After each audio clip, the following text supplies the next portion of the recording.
Merry Christmas, Dan. Merry Christmas out in the Texas heat, you psychopathic bastard.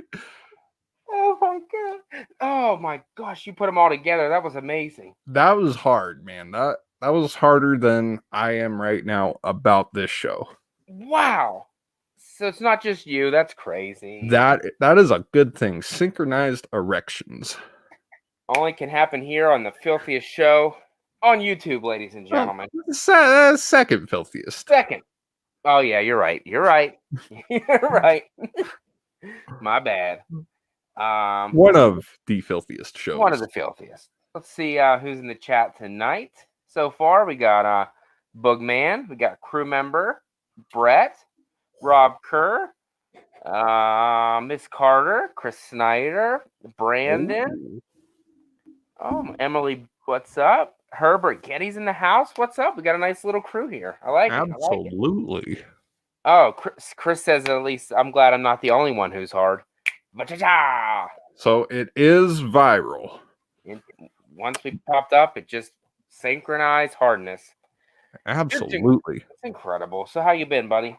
Oh, not too bad, man. I found a demon slayed it. Now I'm wearing its fucking face tonight in the spirit of our boy Leatherface.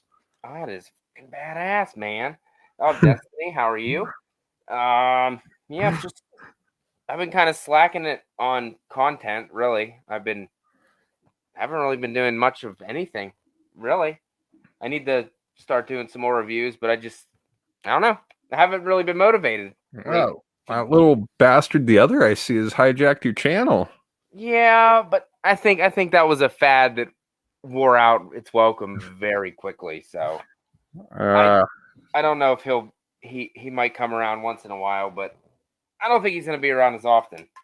Yeah, I did catch him hiding in my closet this time the other night, and I did exchange some mean words with him, so that might be why he came to you saying things about slowing down.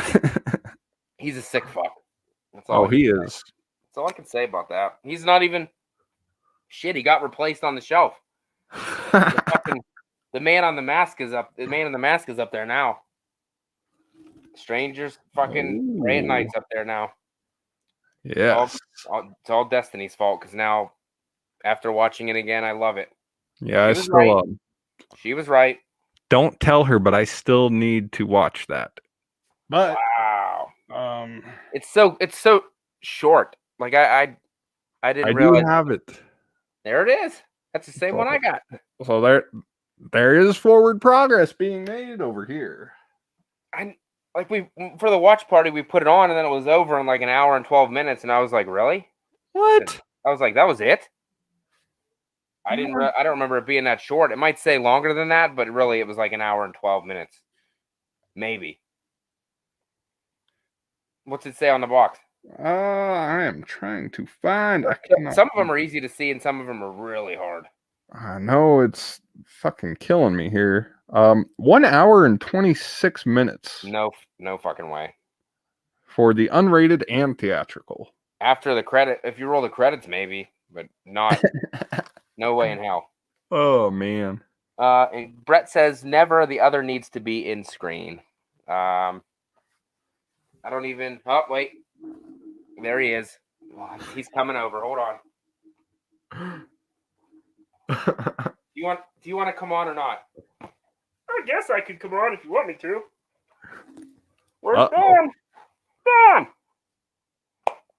Fucking Dan! You sick fuck. Oh, fuck you, man. Fuck you. Oh, shit. I can't. Whoops. I saw you trying on my underwear the other night, man. They were clean. You were kind of overstepping your boundaries. I'm just glad you didn't try on the pair that I shit into on accident. Oh, you're a dickhead, man. Fuck you. Well, I take my personal clothing quite seriously. I don't come to your house and wear your underwear. Is all I'm saying. You don't know where I live. I'm out of here. See ya. Well, guys, saw it here first. One of the first confrontations against the other. Get out of here, piece of shit. Fuck. What a dick. So no, we're not the same guy. He just wanted to wear the same shirt. I promise. I've seen both of them in the same room, guys. Believe me. It's a fact. It's like, yeah, we're not like Batman and fucking Bruce Wayne or anything. Exactly. We wish. Miss Carter says it's Mickey Mouse on crack. See, I was thinking Kermit the Frog on Whippets. I don't know what the hell voice that is. Hey Shannon, what's going on? J-Man, how's it going, buddy? Hey, baby girl. Herbert says, cool black Christmas t-shirt. When Billy called the sorority sisters, I thought it was Reagan from The Exorcist calling in. J-Man's watching Amityville 2 right now. Yes, and from what he says, it is not too bad so far. I don't know if I've ever seen. I know I saw the original, the remake, and then the one Amityville Awakening, I think. I think that's what it's called, from a couple years ago. Does The Conjuring 2 intro count as an Amityville installment?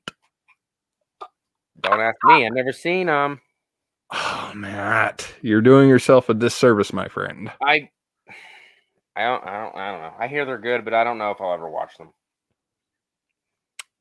We will see. We will give you the old I've been coming around on lots of twist. But we'll see. Maybe one day. All right, so I'm gonna, like I said before we started, I'm gonna let you take the lead on this one. Yes, we do have a show in mind, lest we not forget. So today, or tonight rather, we are taking a look at not one, not two, hell, not even three, but if you think about it, 6 films. 6 films. In some way, it is 3. Yeah. We are looking at Psycho from 1960 and 1998.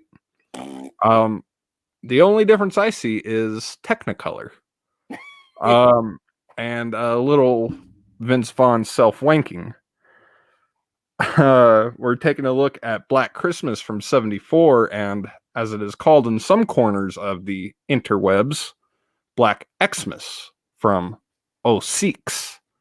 And the Texas Chainsaw Massacre and its grittier remake from 03. So naturally, I think we ought to start with Psycho, as in a lot of ways, it really is the cornerstone of the slasher subgenre that would emerge roughly 20 years after it came out. Yes. So a trendsetter for sure, and probably a film that if you haven't seen it, you're at least aware of it. You probably know exactly the twist before you even watch it, which is really due to pop culture and just, I'm trying to think of the right word, some sort of exposure of sorts, but I still don't feel that's the right word, but there is a type of pop culture exposure to the film. I know for a fact I knew how the film played out before I ever saw it, but I did watch 3, 2, and 4 before I even saw the first one, so there you go on that. So I know Matt reviewed Psycho not too long ago. It feels like forever ago now that I think about it. Yeah, that was from summertime, because I remember I was wearing a tank top, so it was definitely hot. So your thoughts, remind the people your thoughts on Psycho from 1960. Do I want to piss them off already? Fuck it. Take the chance, man. Take the chance. Obviously, it's a classic. Obviously, like you said, it's a trendsetter.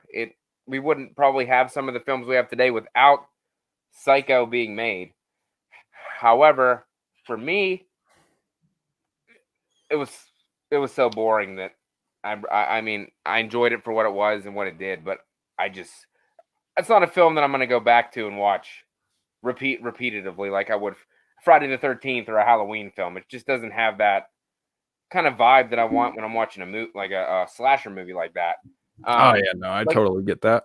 Like you said, the twist, obviously I knew what that was before even ever watching that movie. Unfortunately, it probably would have made a lot more it would have rose my take on it a lot more if I didn't know the twist. But since I Right. knew that he was himself and his mother in his head, it kind of downed it a little bit for me. But like I Oh said, I yeah. still appreciate Alfred Hitchcock for what they did and what they gave the genre itself. But as an overall, it's not one of my favorites. Yeah, absolutely. I totally understand that, and in some ways, it's hard for me to really describe how I felt about it because I knew when I turned it on the first time, I knew I was watching a classic. I knew I was watching a film that deserves every ounce of respect that it gets. Yeah, And while I did enjoy it and I didn't have a problem with the pace of it at all, I I was absolutely marveled by how well it looked even being a black and white film. I mean, of course I like the yeah, stuff from the 80s myself, and in that it's fucking vivid colors and sometimes gritty and dark, but yeah, something about the way it looked in black and white and the shot selection in that film, it was absolutely amazing. There were elements of the story I was absolutely unaware of, so I did enjoy that. The MacGuffin of the money mm, I thought was pretty cool. That was something I didn't know going into it, so it did add some entertainment for me in terms of storytelling. And of course, the shower scene was like, yeah. Iconic. okay, so this is the part I know. And watching it with the movie was, in a lot of ways, a completely different experience from watching it isolated or repeated in the sequels. I can see that. And there was some fluidity there, and of course, knowing the twist, which he's the killer, Anthony Perkins. Um, I did find it a little corny, the whole front, if you will, about him pretending to be an innocent victim while Yeah, his mother is supposed to be this crazy person. It was, just really a really enjoyable film on the whole. I can't help but find that he looked like Jim Carrey there in the last minute whenever he comes in the whole mother outfit Norma Bates. when Vera Miles finds the mother in the basement and you see him come in there. I'm Norma Bates. Like, Yeah, you pause that and tell me he doesn't fucking look like Jim Carrey there. But I don't know. It's a film that I really respect, but I much prefer I'd rather watch the second one a million times over opposed to that. And Psycho 3, even to some degree, I will rewatch a lot more simply because I've seen it more times. I don't know. The Psycho movies I really enjoy, but the remake, I mean, you could argue that the remake is a great film because it is, in saying that. essence, the original film replayed Yeah. in color, set in the more contemporary period of the 1990s. Hmm. I I'm personally not a big fan of Vince Vaughn as an actor, and I know that's to people of our age group. I know that's kind of a what the fuck, really, man? I mean, sure, I like a lot of the comedy movies he's in, Hmm. but his presence is a bit annoying for me. I see that. Something about his laugh and his voice, it's just ugh. But I did like him in Domestic Disturbance. That was a really fun feature. I've I've never seen the remake. Yeah, I I know what it mean, I know what it is, but I've never. I just heard it was so. There was no point to it existing, so I just right. never gave it a watch. I was like, because I think it was directed by Gus Van Sant, who had just come off of Good Will Hunting. Not. So it's like, he didn't need any money.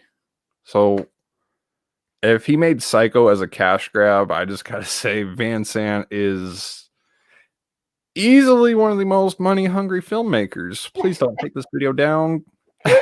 But it's like, how do you go from making one of the finest original films To that. to remaking one of the greatest horror films with without any creative input. I mean, the only thing they add is whenever he's watching what's her nuts we were talking about her before the show, Anne Heche. And hey, Watching her jump into the shower there, you see him whacking his putt a little bit. oh yeah. And that's the only main difference in the mother presentation. That there are some character acting choices I do prefer in the remake. William H. Macy as Hello. Arbogast was fucking amazing. William H. Macy. All right, I like him.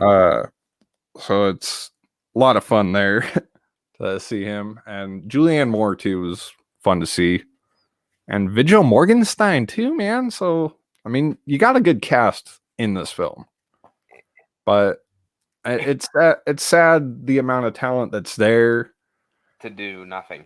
I mean, if they had gone somewhere else with it, kind of went their own direction, that film would have been, I think, much more highly appreciable. Mm-hmm. And there would be an argument, Psycho versus Psycho. But that is a film in which there is no argument.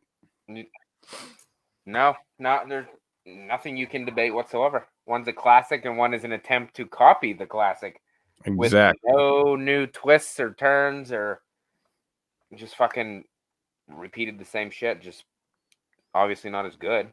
Let's see what the chat thinks about Psycho.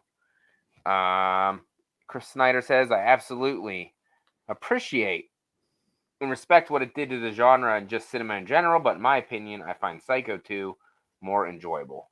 That's what I hear. I'm really looking forward to watching Psycho 2. I was told by multiple people that one's more up my alley than the original Psycho. And Psycho 3 has the goddamn lamp scene, dude. I'll have to watch that after. You'll know what I'm talking about when you watch it. The lamps, fuck, dude. You'll never be able to look at lamps the same way again. Is all I'm gonna tell you there. I will soak that in, and when I see it, I will let you know how I feel about lamps. Promise you. Brandon says the remake is set in the 90s, but the dialogue is still in the 60s. Like I said, I didn't see it, so I don't actually know. Watch the guitar. A lot of talk about Bates Motel. Yeah, I need to see Bates Motel, and I mean, when it first started, I think I watched the first 2 seasons, and then I stopped. I don't know. I thought it got canceled, to be honest, and never watched it again. But I did like it at the beginning, and then I just kind of fell off it. Chris Snyder says, I love Lamp. Okay. Anchorman references. Are you just saying random things you love? Man, I love Chair. I like how Anchorman comes up like right off the heels. I like how Psycho leads us right into Anchorman, though. I just got to say that real quick. There is that Vince Vaughn connection, and oh yeah, that was beautiful fucking segue there. We must take a moment to appreciate that. Vince Vaughn, he worked for the other news network. Oh my gosh. And what about the news networks? Oh. See, I got caught up in the moment and totally lost sight of what the moment was. Chris says, see, Brett says, Chris, do you actually love the lamp or just picking an item in your room and saying you love it? I think that's what he's doing. He really loves lamp. Me and Miss Veronica Corningstone are in love. Oh man. So as great as Anchorman is, we could probably talk about that all night and just do a fucking show on that. We could. But anyway, I need to recontain myself. Bring it back. Black Christmas. What is that? Well, Black Christmas, you could say, is another one of those very trendsetters of the slasher genre. And you have another really great cast in there. Oddly enough, I don't even know if oddly is the right word, but you have Olivia Hussey, who would appear in Psycho 4 Wow. in 1990, so a nice little correlation there. There you go. But you have Olivia Hussey as our final girl, Jess, who it has been said by a lot in our circle, I know for sure, and I'm sure there are a lot of others who share this view. Jess over Laurie Strode any day simply because of the character's construction and conflict in the film. Yeah. I do agree with that, especially after giving Black Christmas quite a few rewatches. But you also have the glorious Margot Kidder herself in Black Christmas, which is amazing. John Saxon, Hell yeah. it's me, Billy, is in there. Nice little plug for McRae. There you go, McRae. But yeah, Black Christmas is another one that's just really fucking great. Uh, it's almost a perfect horror film. The first couple times I watched it, I thought it was almost a little too slow for me because I had seen the remake first, the 2006 remake. Me too. So there was a bar of expectation that was set there for me. Mm-hmm. And upon giving it a couple more watches, I really came to appreciate it and kind of not liking really getting turned off by the taste and flavor of remakes and modern horror sometimes. Yeah. I was really starting to appreciate the slower burn that the 70s had to offer. So Black Christmas 74 really came around in a great way for me. But with the fast pace and few heavy changes in plot, Yeah. there's aspects about the 2006 remake that I don't want to say make it more rewatchable, but make it a little more fun of a watch. Yeah, I can see where you're coming from. I mean, I'd rather watch the original, but there's something about the pacing of the remake that makes it easier to go back to. I can. That makes sense. That makes sense. The remake is a little bit more, like you said, action packed. Has it goes. There's not really a dull moment like in the original where it's obviously like you said a slow burn, so it's drawing out Billy, and then in the remake it's kind of Billy's fucking there and Billy's doing his shit like right off the bat once Right. he gets to the house, and they show Billy a lot obviously in the mental institution and fucking getting out of the mental institution and everything he's fucking doing. They're pretty much the cameras around him, unlike in the original when you don't really see Billy at all.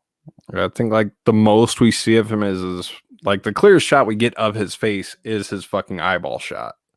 From the unicorn kill. And that was a really nice touch in retrospect. Like I don't know how people were thinking about that back in 74. Like, well, who the hell was it then? What was it, the boyfriend or not? Because Yeah. It's a really out there kind of ending. Like, it's like, is it Billy calling back? I'm pretty sure it is. And then you get the indication leading to, yeah, Billy's very much still alive, very much still in that house. And that's where I think the original definitely holds the stronger suit there, is because it has that ending that it leaves you with the question of what happens next. Yes. Where the remake has closure and it's fucking sealed. Yeah, he's dead. I think. Right? That's whenever he got tossed over the railing and landed on the top of the Christmas tree thing, right? And went through his stomach. Yes. Okay. Yeah, and that is a cool fucking kill, though. It was cool. It definitely I will not deny that. Yeah, that's not really. I mean, obviously it's a remake. It doesn't. It's really hard to live up to the original, but like you said, it's not bad. I mean, it's not. It's pretty good actually if you think about it. It's just a lot bloodier, obviously, and the twist that there's two killers in that one instead of just one. Yes. utilizing Agnes as which when I first I watched it when it came out in 2006 because I liked the cover for it. It's pretty much the only reason I bought it, and then I watched it, and then I never watched it again until this past Christmas season. I rewatched it, and then I saw when it was Agnes on the screen. I was like, I was like, what the fuck is that thing? I had no idea what the fuck that was or who it was. I was like, that's Billy. It doesn't look like him. And then found out it was Agnes, and then I was like, oh, okay, it makes a little bit more sense. But it's just a different way of going about it, I guess. It's not bad. It was just their directing choice and their decision to go with the two killers instead of going with Billy hiding in the shadows and never seeing him. Instead, you see Right. Agnes and Billy the whole fucking time. They're clear as day. Yeah, and that kind of brings up two different levels of fear factor for the two films when you compare them in some way, like seeing the evil outright as opposed to wondering what the evil is in a very Yeah. Carpenter fashion. And But then the 2019 one was amazing, right? it was fucking Right? they snubbed that bitch at the Oscars. There was like college kids and they were like doing stuff. And And the immortal Carrie Elwes. Come on. have you seen the one from 2019? No. Me either. No. Once I saw that it was like a college like fraternity like killing people and then the sorority was like fighting them, I was like, yeah, I'm not watching that. I feel like had it not been called Black Christmas, I probably would have been interested. True. But I was very nervous because I believe it was June when they announced it was coming out. And it was like they're writing it and they're going to release it in December. It's like, uh, like it, that alone, I was like, no, this is going to be awful. It was. This is going to be awful. I know I'm probably a bit of an asshead for saying that I have not seen it and I'm still going out and calling it awful. Yeah. It's a rush production. It's shown pretty well that rushed productions like that usually are not very well at the end of the day. They don't work. It's true. Let me see. I see a lot of people saying stay away from it. Haven't seen it. Little bit says the original Halloween will always be the best. Yes, no doubt. Herbert says John Carpenter said Halloween 78 was based on the possible sequel to Black. I did hear that to Black Christmas. Bob Clark said if there was a sequel to Black Christmas, Billy would escape from the mental institution and go back to the sorority house to torment girls. I did hear that before. And Yeah, Halloween matches that very, very well. But I don't. damn right. Chad says sorority bloodbath is a good name. That is a good name. Maybe they should have named it that. See, with the PG-13 rating, I think that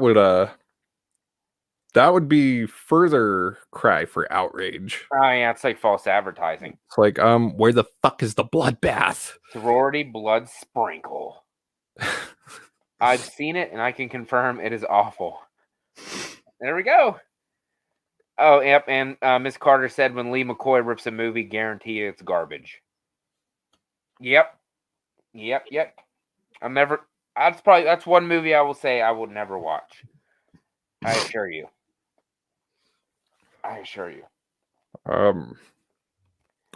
Okay, Maybe, so we're not talking about that. maybe whenever I review Saw, that would be a nice little Saw trap to get myself put in. You have to watch. You must endure Black Christmas 2019 if you ever want to see your family again. On Something like that. Oh, Destiny hasn't even seen it yet. See? Then it's nobody needs to see it. But see, she says yet. I'm not saying yet. I'm saying I'll never see it. Ever. Never.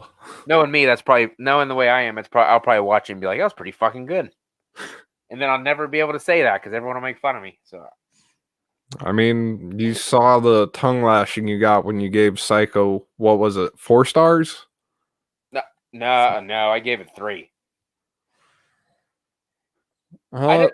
three Okay. is just over half people. Okay. On a I can't even think of the words. On as a film, like the way it's put together, directed, cinematography, all that shit, I'll give it a 4 out of 5. There. There we But go. but my enjoyment of the film is only a 3. I think that's fair. Yes, so I'd rather watch a crummy, shitty Friday the 13th fucking sequel number 27 over Psycho the classic, okay? And I'm sure there's a lot of people that would probably rather watch that too. They just don't want to admit it. For ease of revisibility, I cannot agree with you more. That Just, I mean, it's just a funner watch to watch a Friday the 13th movie than to watch the original Psycho. It's just it has to deal with fun. It doesn't mean it's a better movie. Obviously, it's not a better movie. It's a shitty 80s slasher, but it's fun. And Psycho absolutely. to me is not fun. It's not fun. No, People like 60s movies in the old fashions black and white. I don't. like I'm gonna level with you. I'd rather watch any of the Frankenstein sequels, which are all mostly enjoyable. No. I'd rather watch any of fucking those over Psycho simply because of how the pacing is. They're paced a little better than Psycho. And of course, Frankenstein is Your boy. uh, Frankenstein is a great fucking franchise from the 30s and 40s, man. You know for damn sure I never watched those. So you I'm shocked. okay? I was like, you're freaking messing with me, right? I've never seen those. I've never seen the original Wolfman. I've never seen any of those. Maybe Nosferatu. That might have been the only old movie I've ever seen. What you gotta watch is The Cabinet of Dr. Caligari. It's on a Shutter right now from I've heard of that. 1920, I believe. 1919, 1920. Silent as fuck, but an interesting little work. An interesting work for sure. Oh, I have to say hi to Frank Riker. What's going on, buddy? Hey. I saw you on McRae, Two Dudes and Some Bullshit the other night. That was fantastic. I couldn't watch the whole thing though because I never seen Psycho 2 yet, so I didn't want to spoil it for me. So I watched for a little bit. Destiny says Peeping Tom over Psycho. Yeah. I've never seen Peeping Tom either. So Um would I like it more than Psycho, do you think? it has something that we see in Halloween Resurrection, so maybe. Something we see in Halloween Resurrection? Yeah, you'll see it, and when I Oh, saw no. Peeping Tom for the first time, I'm like, hey, they did that in Halloween Resurrection. Halloween Resurrection ripped off a movie from 1960 and thought no one would ever notice. Oh God, Halloween Resurrection's so good. We should talk about that. Oh, we will. We will. Oh I gotta get that mask soon. Yeah, that'll be like the last one that I get. man, It's not terrible. Oh, crew member says Peeping Tom is in color, so Matt would watch it. that is a possibility. All right. Herbert says Boris Karloff is my idol, the king of horror. And Brandon says Halloween Resurrection is the goat. Yes. Oh, where are you? The greatest of all time. Fuck you. Fuck you. Fuck you. I think that thing gets brought out every stream. Why do you have it so close to you? Easy access. Well, the Halloween movie's got to be in a very accessible spot. It's over. I could go grab it, but why would I want to get up to do that? Well, the one I usually bust out to throw is the one before it. H2O.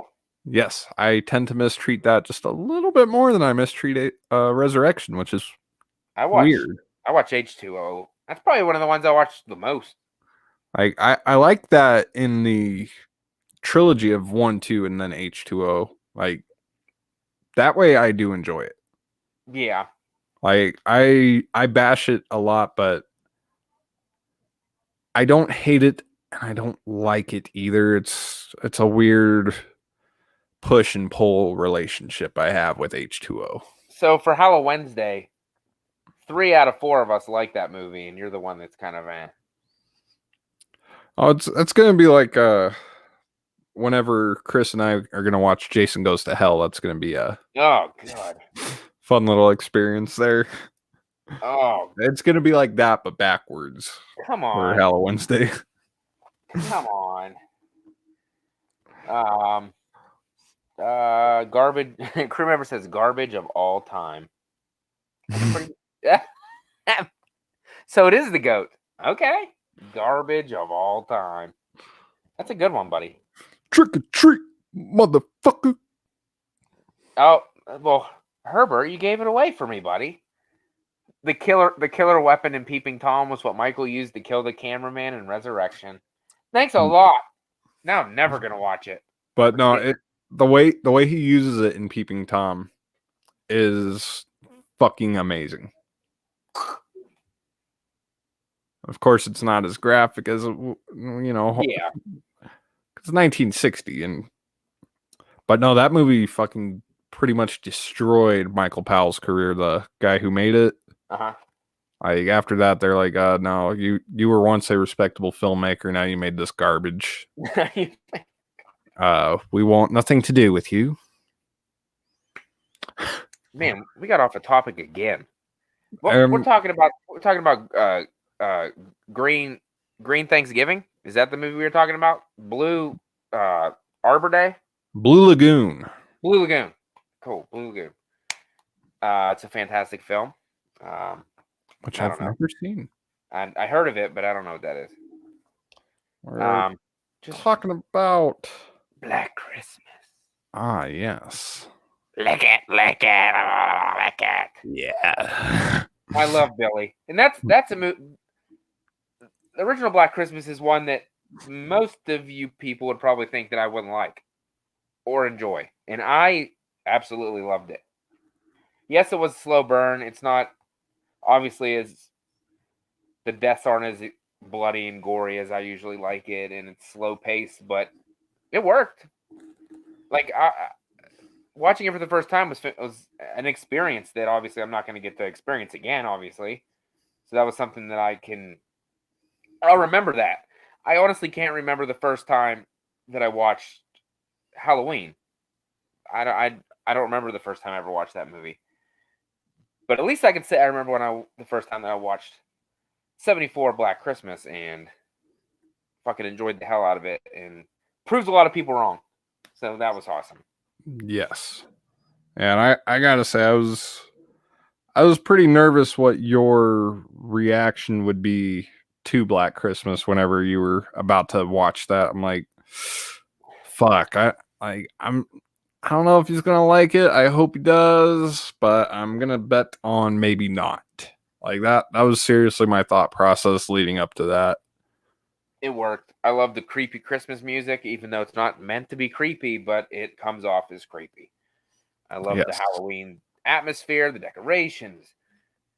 Everything about it screams Christmas time. It's not like they just threw Black Christmas on it and we're trying to fucking push it Christmas down your throat. It felt legitimately like Christmas time. I think the remake did a pretty good job too. Obviously, it was way more colorful and bright, and yes, because obviously it's fucking 30 years later, so of course it's gonna look like that. But I thought the remake did a good job too in the Christmas atmosphere. Mary Elizabeth Winstead lit that set up too with her presence.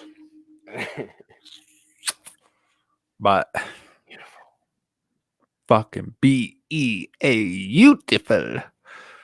That was actually the main reason I wanted to watch Black Christmas when it came out. Mm-hmm. So I'm like, oh my god, it's the girl from Sky High and Final Destination 3. Oh my god. So I was pretty pretty love pumped to watch that. Big Emily. Good night. Thanks for coming and hanging out. Herbert says John Saxon is always the cop in horror. Black Christmas and A Nightmare on Elm Street. Yes, he was. Crew says filmed in Toronto, though I think the film is supposed to take place in Massachusetts. It's in what was the town? It was called Bedford, right? I can't remember. I can't remember. I think it was Black Christmas 74. I'm pretty sure it was Bedford. Mrs. Mack was fucking hilarious in the original. I love that bit whenever she's looking for the cat, calling him a little bastard and trying to cover up all the profane imagery around the sorority whenever the dad's there. And the liquor bottles. I think I forgot to mention that whenever I reviewed that, but her little stash of liquor bottles everywhere is fucking absurd. Always getting shit faced. Got it in the tank, got it in a book, fucking. You got to drink, man. Well, I don't drink, but she needed to drink. I wonder if she has a fucking ice box under her fucking mattress. Like just holding the loot there. Probably carved into the fucking box spring now that I think about it. Why is it so hard to find? It has to be. It's Bedford. Because I know McRae was talking about it, and he was like, "There's a Bedford in Pennsylvania," and I was like, "Hey, that's not too far away from my house," but I don't think that's where it was supposed to be. Claude, you little prick. And Chris confirms, yes, it was Bedford. Yeah, they never actually said what state it was in or what it was supposed to be. I think it was supposed to be in the States, but yeah, it definitely was filmed in Toronto. Yeah, because I think at the police station, all they had to do was hold up a couple American flags, and it's like, look, see, the movie was made in America. It's an American movie, kind of, sort of. We can pretend. And John Saxon, though, I mean, the legend. God damn. But yeah, fucking, I remember when he passed away, I was actually doing my Nightmare on Elm Street review series. And I had recorded my Nightmare on Elm Street 3 review. And after I finished that and uploaded it and everything, I read the news that John Saxon had passed away. The same day I recorded Nightmare on Elm Street 3. Found that out. And it was fucking devastating. Sure, definitely was. Even though I'm not a huge fan of Nightmare on Elm Street, but he was still great in it. Yeah, we know, Matt. I'm gonna review that eventually. I'm just waiting for the right opportunity. Even though Johnny Depp's in it, and it's fucking awesome. My man, Fred, bro. Come on. I got the old DVD box set. I think my wife bought it for me when we first started dating. Oh, well, that sounds like the moment you knew she was a keeper, huh? No, I was like, Freddie, I fucking hate Nightmare on Elm Street. I wanted Halloween, but you already have 8 copies. I said, I don't care. I don't care. Give me my damn Halloween. We need a redneck Halloween next. Oh wait, we already got that. Fuck. What they need to do is Halloween, but oh no, I'm trying to think of a new spin on Halloween. I wanted to say space. I wanted to say space so bad, but don't do it. I don't want Michael in space. He just wouldn't work in space. Michael in space with no gravity, so he's like walking slowly, but like slowly floating. No, don't do that. Don't do that. Oh, how the hell did we get back on Halloween talk? It's always Halloween. Okay, we're going back to Black Christmas. Here we go. Oh shit! Wow, which is the creepiest? The plastic bag over the sorority girl's face in Black Christmas, or Tina in the plastic body bag in A Nightmare on Elm Street? Oh, Ooh, good question. I gotta say the body bag in Elm Street because Oh, as a kid that fucking terrified me. when the body bag's like dragging down the hallway and shit. Yes. Oh man, I don't know. Even when you got her standing up at the fucking door of Yeah, the classroom, that dude. I'm a huge fan of the rocking chair though. Yeah, the squeak of the rocking chair is, I think, what really makes the plastic bag and Black Christmas scary. I mean, it sometimes sound design Yeah. it makes all the fucking difference. Billy's pushing that rocking chair like a little toddler. He's having such a good time. I don't know. I like that. That was creepy as hell. And he just freaking keeps playing with the damn rocking chair. I like it. And then as the freaking the final shot of the movie, still showing the damn rocking chair. It's a very popular rocking chair. You know, It is. and they're never gonna find it. They're never gonna go to the attic. It's gonna be there forever until Dave McCrae brings it back and shows it to us again. That would be interesting if in It's Me, Billy, we see that the rocking chair is still up there That and would you be just cool. got the fucking a skeleton with a plastic bag over its head. Oh, that would be cool. Like, but see, I think that's a little too tongue in cheek for Dave to Dave. want to do something like that. Yeah, But I would fucking go ape shit. that would be pretty cool. I forget. I think I gave Black Christmas a 4 out of 5, if I'm not mistaken. I think I did. It's pretty high for me because when you probably thought I'd give it like a 2 or a 1. Yeah, I wasn't sure what to think. I mean, because it was your thoughts on Psycho Yeah, compared to Halloween, where it was like Black Christmas is like that perfect fucking notch, like right in the middle of the two. So it's like, where's he gonna go with it? good. Where's he gonna go with it? I made people happy, and that's all I can ask for. I think, man, what comes after what's after Black Christmas, my man? The Georgia leaf blower massacre, you idiot. Oh, that's scary. Don't do that. You Don't, idiot. don't you put that on me, Ricky. Don't you put that on us. Don't you put that shit on me, Ricky. We'll never walk again. Always goes back to Will Ferrell movies. Absolutely. Absolutely, man. Man, Has he ever done a horror movie? Will Ferrell? I don't think so. I think that would be interesting to see. Try and see him do a serious performance. I don't know if I can see that. I think well, Jim Carrey tried it, right? With 23 or number 23 or whatever. Yeah, the number 23 was actually pretty amazing from what I remember. I haven't seen it in quite a few years, but I remember liking it a lot. That's what I was gonna say. I've seen it, but it's been a very long time since I've seen it. And Jim Carrey is one of those actors, like, even if he is in a shitty movie, I give it a nod because he's in there. Because Jim Carrey inspired a lot of my early behavior when I was a little kid growing up. So it's like, he's on a pedestal that is you can't touch it. You can only look at it. So you talk out of your asshole. Okay. Like in fucking Ace Ventura. Yes. You spread your butt cheeks and talk. Cool. Hey, Michael Myers in the chat, ladies and gentlemen. Hey. I appreciate that. You're one of my favorite reviewers. Well, thank you.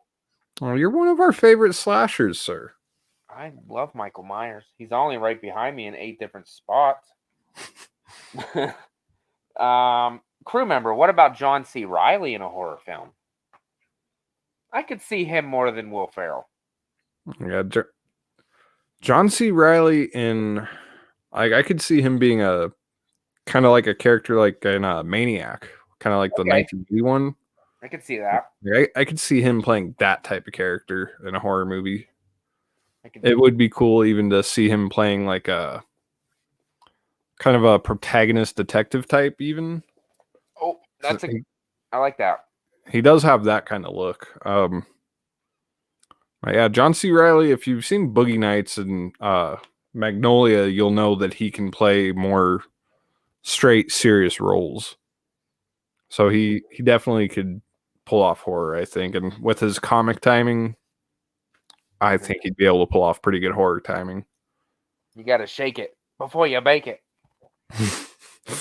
I think I like him more than Will Ferrell. Sometimes, but sometimes I know exactly what you're saying. It's probably different levels here. Levels, Cherry. But yeah, there's some times where it's like I much prefer Riley over Farrell. But at the end of the day, you never know. At the end of the day, I'll tell you what it is. It's the fucking Catalina wine mixer, my friend. That's what it is. That's what it's all about. That's what it is. Herbert, Margot Kidder getting murdered while they keep cutting back to the Christmas Carol of singing was so Godfather, since it was the early 70s, like the murders in The Godfather, while the baby christening was happening. Yes, I see. I can completely see that. So good. Like I never really compared those two, but I totally see it now. Makes sense. That's a good observation, Herb. Pow! Right in the kisser. Pow! It's the fucking Catalina wine mixer. Pow! Would you welcome a Step Brothers 2? Yes.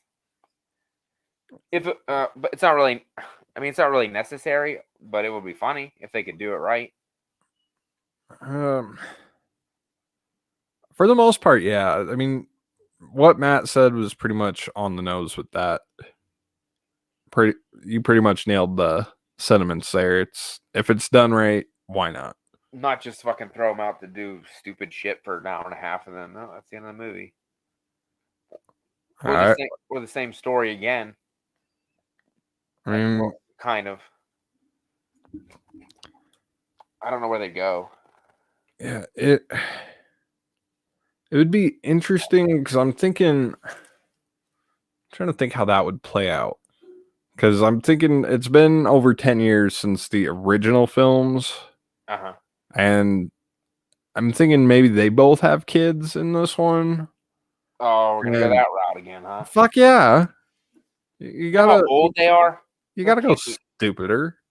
But they're like so old. They were established to be 40, so that probably wouldn't work. I mean, they could have kids technically, but it'd be weird. Maybe they adopt a pair of stepbrothers. That would be funny. That would work. And it would make sense. Stepbrothers 2. Oh my god. 2 pairs of stepbrothers. Or stepbrothers again, or I don't know. That would work. Brett says between Matt and Dan, who is the male Mariah Carey, y'all? I don't know what that's supposed to be. Oh wait, we're supposed to sing? Is that what he wants? I don't know, but I think you have longer hair, so it'd have to be you. I think I established that with the my very futile attempt at the Mariah Carey whistle. But that high note she sings. Don't do that again.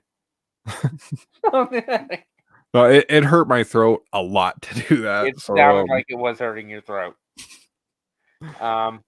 Chad says, funny enough, Will Ferrell was a producer for Hansel and Gretel. Really? And was supposed to have a small role as their mentor or something, but I think the schedule prevented that. I like that movie. Jeremy Renner was great as Hansel. Yeah, he was. I like that movie a lot, actually. But please don't ever sing again. Miss Carter said, please make it stop. I can't even. What's a Mariah? Oh, I can only think of her damn Christmas song, right? What the fuck? But no, Chad's comment there, I totally get where the bear he's poking with that. Which bear? Jeremy Renner. Jeremy Renner. What about Jeremy Renner? That was the notorious answer to that question that Des could have answered and won something from Daniel Harris on Instagram a while back. I laugh every time Jeremy Renner comes up in conversation. Fucking Hawkeye, baby. It's one of his secret weapons. One of Jeremy Renner's secret weapons? Oh, it's one of Chad's secret weapons. To get desk fuming. It's part of the song of Boats and Hoes, is what Brett says. Oh.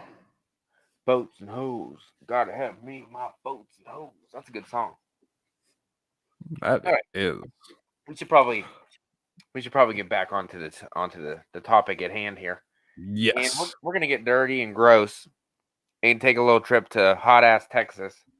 Do your thing, cuz. Shut up, dude. I like that movie. Shut up. I don't care. I know everybody hates that movie. I like it. I like things about it. I like the whole thing. The whole enchilada. Okay, besides the part when Bert gets fucking tore up by the meat grinder and it's like so CG, it looks ridiculous. Other than that, I like it. Come on, Bert.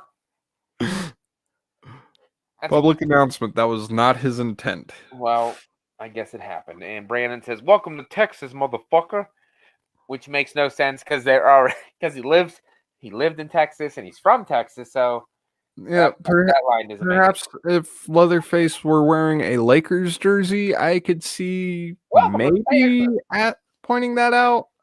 He's wearing a like LeBron jersey. Oh shit, LeBron James with a chainsaw. So now that we are at Texas Chainsaw Massacre, it is time to wear the face of this slain demon. So first of all, which Texas Chainsaw Massacre did you see first, Matt? I want to say the original, to be honest. I'm pretty sure I saw the original first.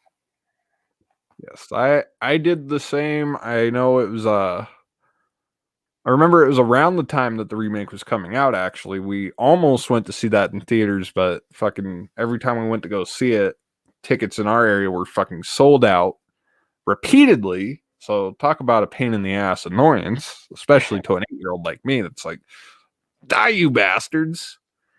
But a friend of my mom had the original on VHS, and because I couldn't get to go see this new one in theaters, he's like, well, here, watch this. It's the Texas Chainsaw Massacre. And I'm like, oh, it's already out on VHS. Like, totally unaware that it was a remake. So I'm like, fuck yeah, go to watch it. And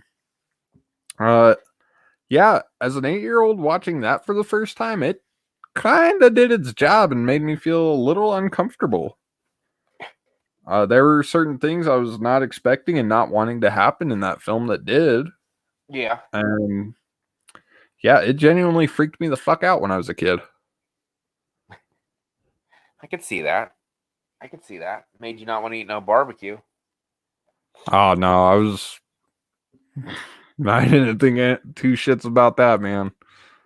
Barbecue was still high on my priority list. Yep, even if it's cut up people in the chili. Like, I will make a bowl of chili, let that bitch cook for a whole day, and I will eat it while watching that scene from the second film on a loop. Like, fuck yeah, man. Throw some hard shell peppercorns in there for shits and gigs. Ooh. Shits and gigs. Which I don't know which one the remake or the original would be considered dirtier. They're both pretty damn dirty. That's for damn sure. See, the argument on this one is very similar to that of Black Christmas. They both have their revisitability for different reasons. Yes. Of course, pacing is in the favor of the remakes for both. The eerie factor, though, is where it becomes a really close battle with Texas Chainsaw. I mean, because you've got, in the original film, you've got the hitchhiker. Yes. Fucking creepy. Who was also Lord Zed, by the way, in fucking Power Rangers. What? So, fuck yeah, dude. Seriously? Yeah. Wow. My mind is blown. I love Lord Zed. He was like my favorite guy. Dude, I was ridiculously scared of him too when I was a kid. He was awesome. Like, I wasn't part of that angry letter writing campaign because that show had aired already by the time I was born, so they had softened him out. Anyway, I was terrified to high heavens over Lord Zed because the voice, the look, it he was fucking amazing though. So but yeah, the Hitchhiker and Lord Zed are one and the same, so Fuck. that's just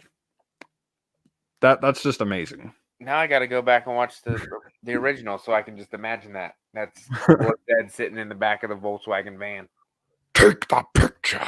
Power Ranger. The Rangers came and shut down the slaughterhouse. Put the family out of work and money. They make Leatherface grow and he fucking turns into a big ass monster. Make my mother grow. That's one big ass chainsaw. Oh, I think we're gonna make that happen. I think we're gonna make that happen. The Power Rangers are hitchhiking, and they slowly get killed off in human form, leaving the Pink Ranger to her own devices by the end of the film. Oh, Kimberly. I mean, I think Kimberly would. I don't know, man. Between Kimberly and Trini, who's the better fighter? Trini. Saber-tooth tiger. I gotta go with Trini. She actually passed away in real life though, so that's not funny. Yeah, that was another fucking thing that broke my heart when I went to find that out though, for real. Like, I think a lot of them passed. There's like they were saying there was like a Power Rangers curse. Like a lot of those people that were involved with the Power Rangers passed away already. well, all I know is that Tommy is the fucking ultimate goat, and there is my proof. The Dragon Zord. Fuck yeah, man. That's my fucking ringtone too, man. The Green Ranger was the shit. Like, you send me a text message and that's the fucking notification you hear. It's the fucking dragon flute, man. Then he turned into the White Ranger.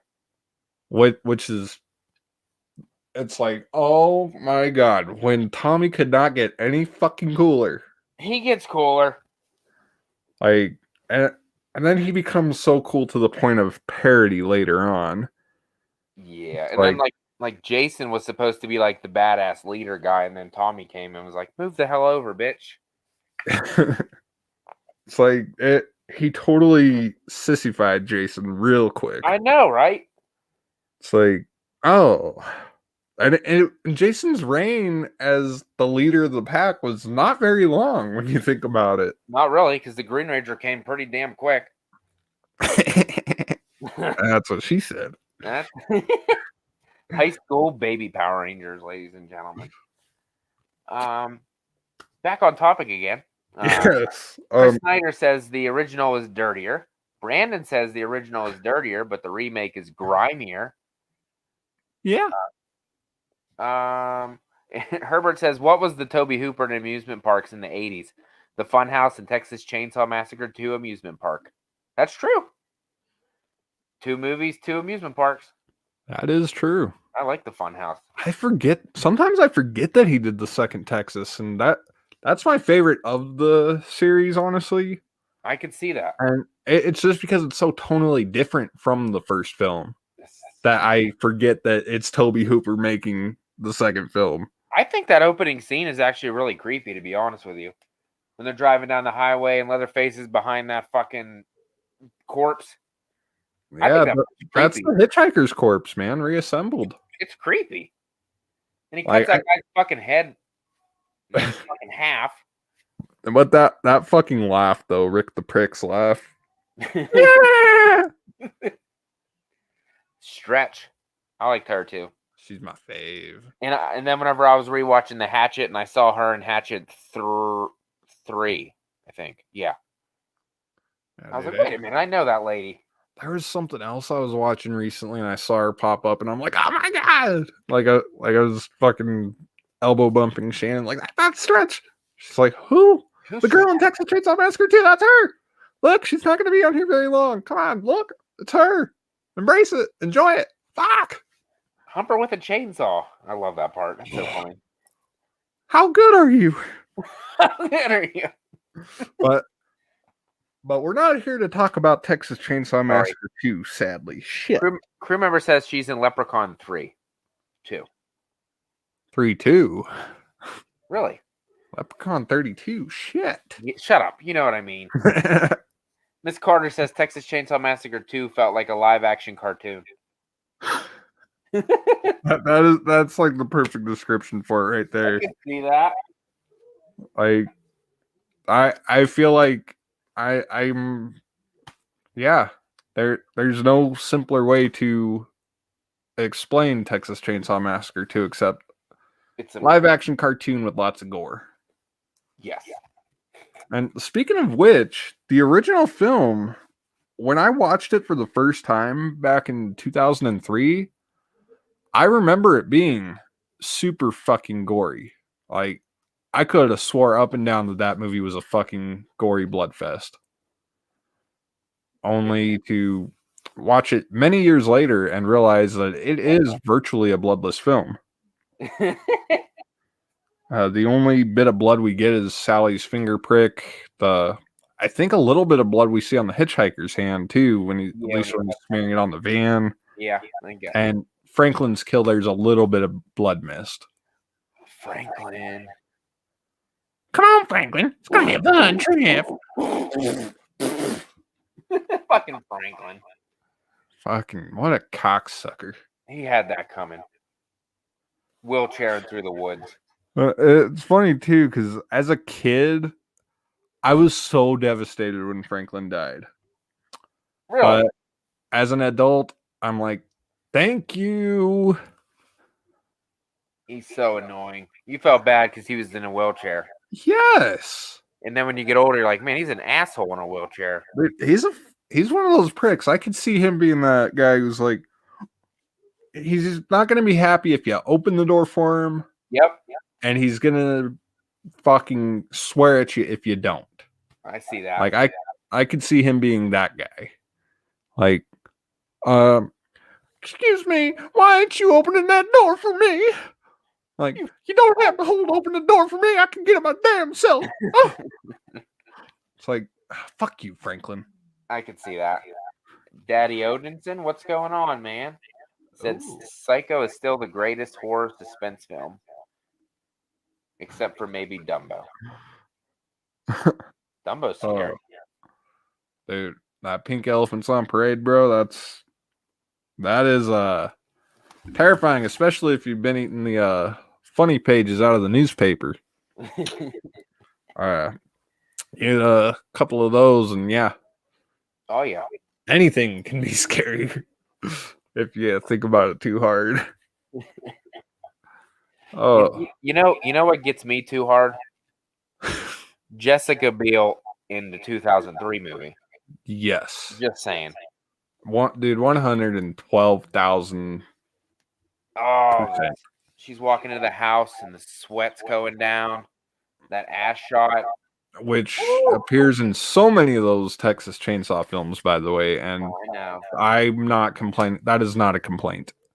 No. It may sound like it, but no, I am thankful for that shot. You know, it was in 3D. It was in the original. It was in the remake. Was it in part 2? I don't think we got one. No, because they didn't have the house, but I don't think they even did try to recapture that shot. But that gets a pass because Stretch is wearing those shorts for most of the movie. Part 3, I don't remember that movie that much. I don't remember fuck all about part 3. I just seen it for the first time not too long ago. Yeah, part 4, I don't think did that. So it doesn't appear that often, but when it does, it's like, yes. And yeah, I remember though, but I think I was a lot more terrified by the remake of Texas Chainsaw. Arlie Ermey, his performance alone, I think, scary as hell. you could have taken Leatherface out of that movie and not called it Texas Chainsaw Massacre. Still scary. I think it almost would have been scarier, just a little bit. I mean, I don't know what's scarier, the fact that he's the sheriff. Thank you, the beginning. Yeah. Or I don't. There was just something about his performance. I remember I was watching it on Netflix a while back when it was still on there, and I. It's a movie I was pretty familiar with. I hadn't revisited. It had been about a year since I'd revisited it at that point, and I don't know. I was feeling a lot of tension, and my fucking anxiety and blood pressure were all kind of, acting a little funny whenever he's got the dude in the van and he's trying to get him to reposition the gun and put it in his mouth. Like, point the fucking gun at me. Or when he does turn the gun on him, he's like, come on, do it. You ain't got the fucking balls. Pull the damn trigger. It's like, oh, so you are the murderer. You just killed a police. It's like, oh, and like he doesn't have to say shit. And you're thinking, oh fuck. No. No. I love how he goes and plays Buddy Buddy. I think it's like not too long after that. Like, so where are your kids going anyway? Leonard Skinner concert. Oh, I love me some Skinner. He's like, you can have the tickets. Oh, you want to have bribery to murder charges? Hits him in the fucking mouth. God damn. Hoyt's attitude, his whole fucking attitude is, I don't know. There's something about it. I almost can't even put into words certain things of his performance there. And I think that almost easily makes the 2003 film almost in a lot of ways superior to the original. But I don't know, that there is a really realistic feeling to the original, though, that while 2003 almost gets there, it can't match at all. Although it does some things to make it feel as real. Yeah. But there is a super real feeling that you're almost there with them in the original film. True. Like you feel that Texas heat, you smell the sweat and the BO. And it's just if I had to pick, I'd have to go with the remake for myself personally. If I'm gonna watch one or the other, I'm gonna pick the remake every time. I think what was his name? Andrew Bernieski? The guy who played Leatherface was a fucking monster. Yes. Holy shit. He's so damn big and brutal. Then even when he gets his freaking arm cut off, he's still scary as shit. And he still ain't quitting. But I think Erin she's a badass final girl. No doubt about it. Especially whenever you don't think she's gonna run Sheriff Hoyt over with the car, and she fucking hits him once, backs over him again, and fucking hits him again. Yes. And she's screaming as she's doing it. Fucking even cutting off Leatherface's fucking arm. Whacking the shit out of him. That I did not expect. I'm like, she's gonna hit him in the chest and run. Like, even as a little kid, like I was pretty aware of the formula at hand. There's a very simple formula. But there's a very simple formula. But no, she fucked him up, man. And big time. It's like I feel Erin is a pretty overlooked final girl. And she's hot, so it works. She is. They're real, by the way. Yes. Brandon says, I agree with him on this one. He says, man, I always felt that crack across his face with that glass bottle. Totally agree. And I have taken a glass bottle to the head, so I know how that feels, man. And it. Come on, man. Dude. What was Kemper was her boyfriend? What was his name? The guy with the glasses. I can't think of his name. Morgan. He lasted a long time too. He probably should have been dead. He bled for a long time, and then he's still fucking hanging around. Like Morgan, I realize is the he's my favorite character in terms of the victims. Like just aspects of his personality. It's like, well, he seems like the one I would most likely be associating with in my Okay. free time, and he's a character I didn't like when I first saw the film. You grew to love him. I thought he was going to be the Franklin type character. I was just gonna say that. Like, cause he's got the curly hair. He's kind of the odd man out. He doesn't have the girlfriend type with him. You got So the it's like, oh pod fuck, here's another Franklin. though. But no, he would have kicked Franklin's ass, man. He would have kicked Franklin out of that chair and fucking Well, that's not. bit in his That's face. not right. Beating up a guy in a wheelchair. Come on. Unless he's Franklin. It ain't like Mark from Friday the 13th Part 2 who probably would have kicked your ass in the wheelchair because he was a monster. Dude, Mark would have fucking destroyed some shit if given the chance. Like, Poor fuck. Mark. It's like I love Jenny, but what if Mark was the final guy? You would not have expected that in the wheelchair. Oh, yeah. Yep, there he goes. Chasing. He's running away from Jason in the fucking wheelchair through the woods. Gets stuck on a stick. Oh, shit. That would never work. Hits one rock the wrong way. Fucking Whoa! Superman flies out of it like shit. Up. Then Jason just feels bad and he's like, "Fuck, I'm gonna leave that guy alone." I feel Like, bad for him. can I do this? Like, I was gonna hit you with a machete and push you I down a flight can't. of stairs, man. But you've made it this far, man. Fuck it, I'll leave you alone. It's like I'm not gonna help you, but I'm gonna leave you alone. I'm assuming he can't swim, so right? Well, yeah, his legs wouldn't work, so he couldn't swim. He could doggy paddle the fuck though, dude. He could doggy paddle for sure. Oh, there's Mark.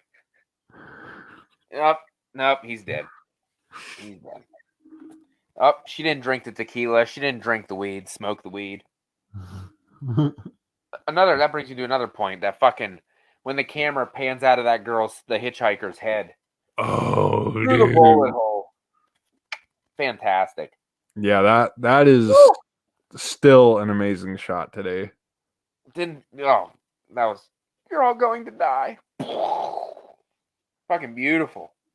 And that the little gas station restaurant that the granny lady is fucking running.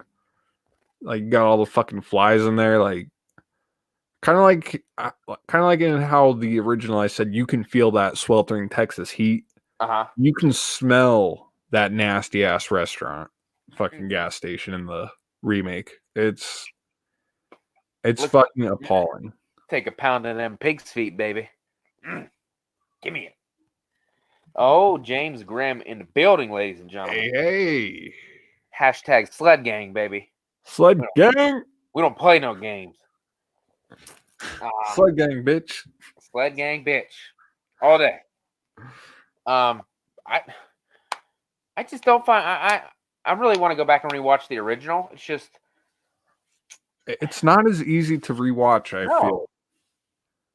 I mean, and it's nothing against the film. It's simply that it's a completely different type of film. Yes. It's not a fun film. No. It's a great film, but it is not a fun feeling film at all. No. Sure, I can probably rewatch it more than some can. Yeah. Like, I'm sure there's some diehards who will fucking watch it multiple times a year. Steve Merlo. And there's some people who can revisit it a couple times a year. Like, I can revisit it at least 3 times a year and be okay with it. Mm-hmm. But it's not one where it's like, I want to watch a movie. What am I going to watch? Texas Chainsaw Massacre isn't the kind of go-to film. No. Where I would gravitate to something like The Burning No Surprise or Texas Chainsaw Massacre 2. Both good choices. But I don't know. The rewatchability factor definitely goes to the remake on this one. Yes. Like at 1010%. Uh, I, Um, I think, yeah, I think Andrew fucking Berniansky. yes, Berniansky. Scandinavian Leatherface is a lot scarier than. Holy shit. Well, fuck no, because Gunnar Hansen was born in Iceland. Now it's He's the wearing he's wearing a suit though. He's dressed. I He's there for business, he is. but I ready mean, to party at the same time. You know. So he's like wearing a tuxedo T-shirt. yeah, fucking the Leatherfaces are both scary. I think there's much more complexity to Gunner's portrayal, but I think there's elements of the remake one that make him a little scarier with the brute force and whatnot. Oh hell, he's fucking. But and I remember seeing his face felt like a big deal. And while I find it unnecessary, I did think it looked pretty amazing. Like it was a pretty gross looking face. I love when he put on Kemper's face. Dude, that talk about a fucking eerie shot. I Like mean, the you got fucking like the inside material of the seats is like falling down. dude, You yeah, all the zoom in on his fucking face. And like she sees that shit. yeah, it's one that's something I actually didn't really think about until recently was the idea of like putting myself in her shoes, like seeing your significant other's face on someone else Yeah, when shit is already at a magnified fucking 10 worst case scenario that it could possibly fucking be. just doubled.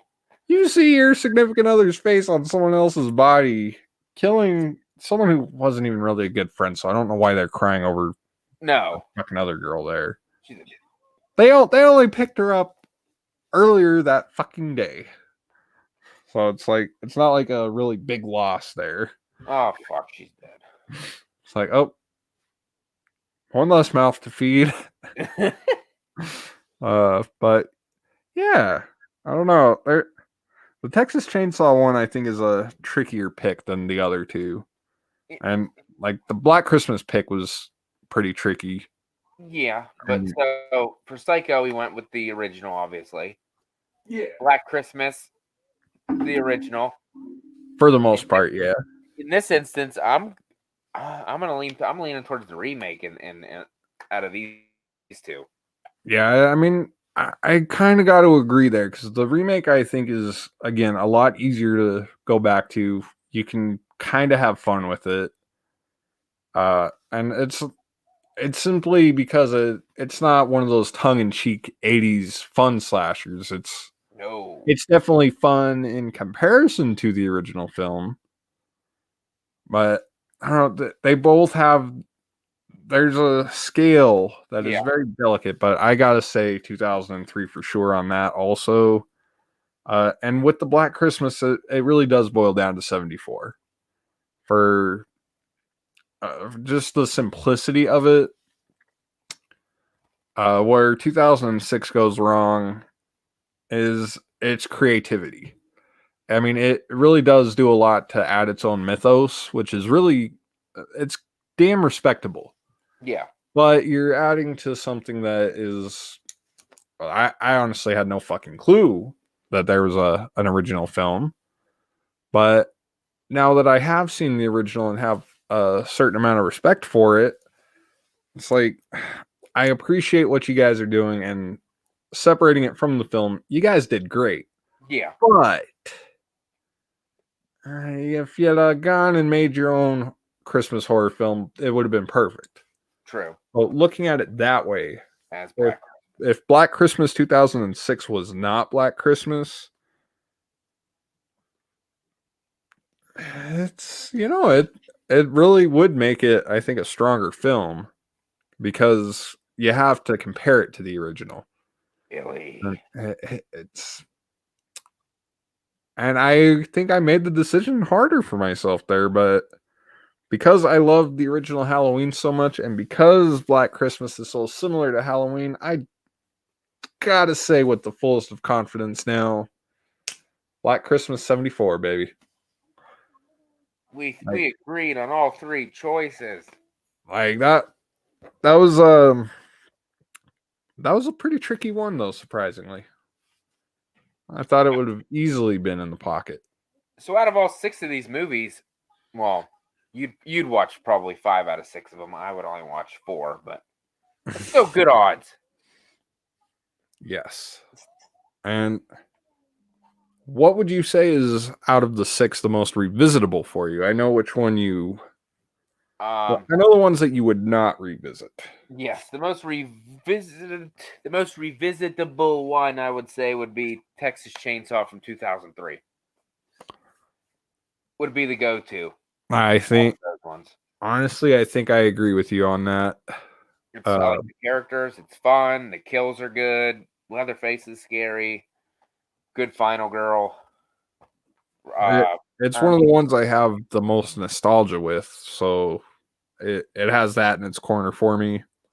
Yeah, that came out when I was 15, I think. So I probably watched.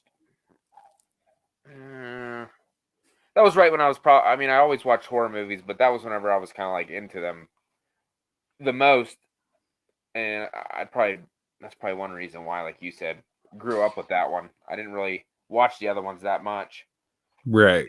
and like you said, the original Black Christmas, I literally just watched for the first time, so that was nowhere near my radar. I didn't even know what that was. So Yeah, black same with Black Christmas. Like you were just saying there, they didn't know about it until the 2006 came out.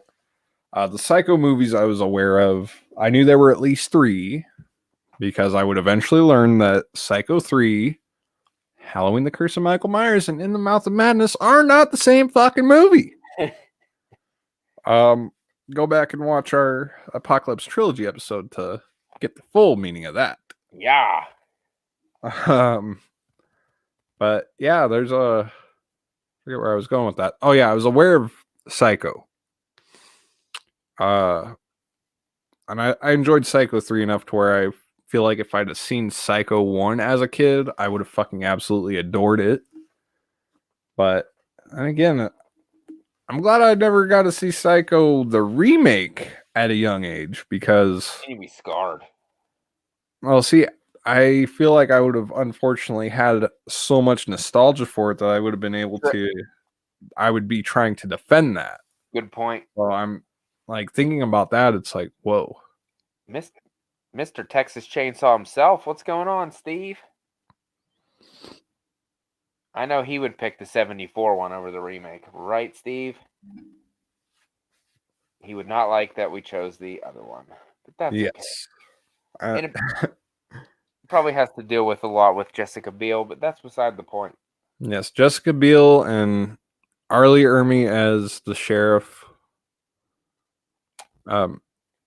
Again, kind of like with Black Christmas remake. If Black Christmas remake was not a remake of Black Christmas, I feel that the Texas Chainsaw Massacre remake, if retitled and taking away Leatherface, it would have been a strong kind of one-off horror film. And I can take it either way. I mean, I feel a little irritated now that those are remakes because I feel like as their own films, the Black Christmas and Texas remakes would have been fucking amazing as their own standalone things. But they get compared to the franchise and to the original, and then they're like, And lowers it for them. see, Not so much Texas Chainsaw as it does for Black Christmas. Right. Yeah, but I think the '06 Black Christmas has gotten much a heavily reevaluated I think so. kind of feel for a lot of people after 2019 came out. Steve, how dare you? I loved Arlie Ermy in the remake, but I hated Jessica Biel. You take that But back. did your eyes at least like her? You take it back. I like that's another aspect about the remake that I liked. All the different characters we got, like that really, really big fat lady, and then that creepy skinny lady that lived out in that trailer. Oh, it's okay, honey. Have some tea. Oh, you shouldn't have done that. I like them too. They're creepy. That little boy was creepy. I know somebody mentioned that. Yeah. True. The kid in the beginning. That kid was. What's your name? Jedi. Jedi. Jedi. Hey, he helps them out, don't he? He gets her out of the basement, I think, doesn't he? Yes. Creepy. Come on. Boy, you been hanging out with them damn tourists we trying to kill. You sleeping outside with the goddamn dogs tonight. Yeah, the big fat tea lady though. She's funny. I think she's almost the scariest part of the whole movie because She that is. that comes out of fucking nowhere. And not to sound rude or anything, but when I was a little kid, I did have an unnatural fear of really heavy people. I was scared to death of them as a kid. I don't know why, That's just cruel. but they scared the shit out of me. And as I've grown, I've come to love fat people, man. Wow. I'm jealous of fat people, to Going be hard perfectly in honest with you. Oh my. You better stay out there with them dogs. You Herbert says you can't beat Leatherface slamming that door after fracturing that guy's skull. That was awesome. I do like that part. Like I said, there's nothing wrong. The original is classic, and there's nothing wrong with it at all. It's just the remake appeals to me more. It just has, like you said, has more rewatchable factors. Yeah, like the original, you can't take anything away from the original. It is iconic. I mean, just that first shot of Leatherface with all that red behind him, like that red wall. Fucking that shot alone, fucking iconic. Slamming What that door. the? Come on, I know it. Pam on the meat hook. Oh, That is an iconic shot. Pam on the meat hook. They Uh, did the meat hook in the remake too, obviously. but which one's more memorable?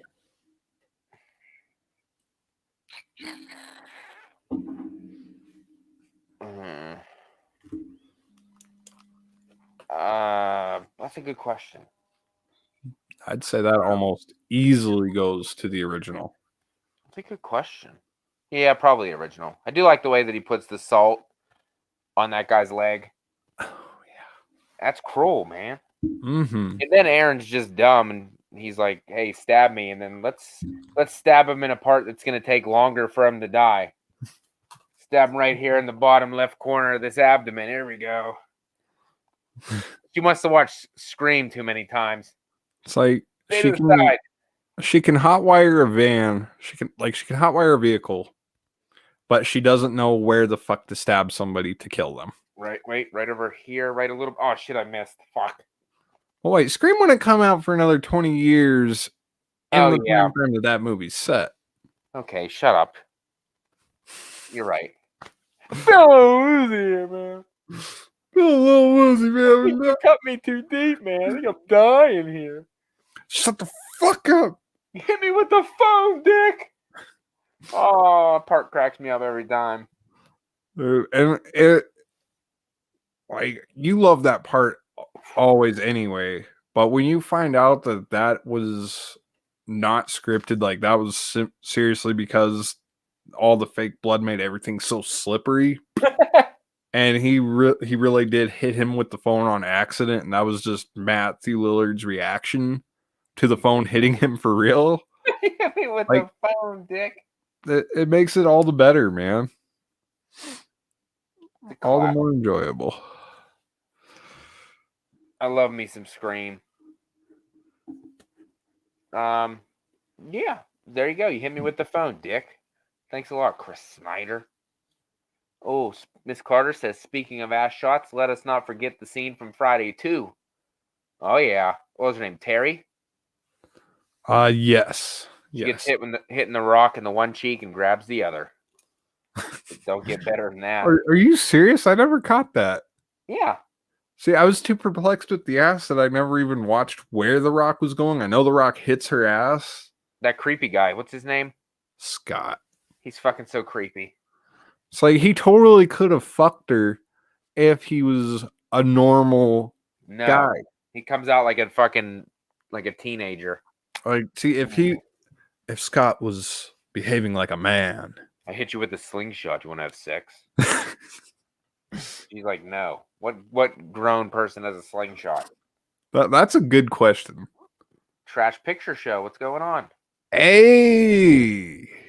Oh, fucking Scott. But What a dick. Gets his throat slit by the wrong side of the machete.